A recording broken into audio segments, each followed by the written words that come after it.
मंडळी, आपल्यापैकी बरेच लोक कामाच्या निमित्ताने पोटा पाण्याचा प्रश्न मिटवण्याकरिता बाहेर गावी कामाला जात असतात आणि कामाला गेल्यामुळे त्यांना त्यांच्या पूर्वजाचं श्राद्धविधी करता येत नाही। त्यांची इच्छा असते की आम्ही आमच्या पूर्वजांचं, आमच्या वाडवडिलांचं श्राद्ध घालून त्यांच्या मुक्तीसाठी आम्ही प्रयत्न केला पाहिजे, परंतु बाहेरगावी कामाला असल्यामुळे त्यांना ते करणं शक्य होत नाही। तर मंडळी, त्या लोकांसाठी मी एक उपाय सांगणार आहे। त्यांनी तो उपाय केला ना तर त्यांच्या पूर्वजांना मुक्ती मिळेल।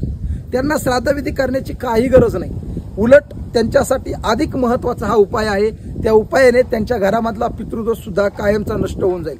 तर त्यासाठी हा व्हिडिओ तुम्ही पूर्ण बघायचा आहे आणि चॅनलला सबस्क्राईब करायचं आहे। मंडळी, सगळ्यात महत्त्वाची गोष्ट सांगतो बघा, सर्व पितृ अमावस्येच्या दिवशी आपण काय करायचं, काळे तीळ, काळी उडीद आणि मिठाचं त्या ठिकाणी शनी मंदिरामध्ये जाऊन दान करायचं। असे केल्याने काय होणार, तुमच्या वाडवडिलांच्या पूर्वजांना मुक्ती मिळेल। श्राद्धविधी जर तुम्हाला करताना आला तर त्या श्राद्धविधीचं फळ तुम्हाला मिळेल आणि तुम्हाला त्या पितृदोषापासून कायमची मुक्तता मिळेल। फक्त काय करायचं, सर्व पितृ अमावस्येच्या दिवशी काळे तीळ, उडीद त्या ठिकाणी मीठ आपण शनी मंदिरामध्ये जाऊन दान करायला विसरू नका। हा उपाय रामबाण आहे, 100% याचा फरक तुम्हाला जाणवेल। रामकृष्ण हरी।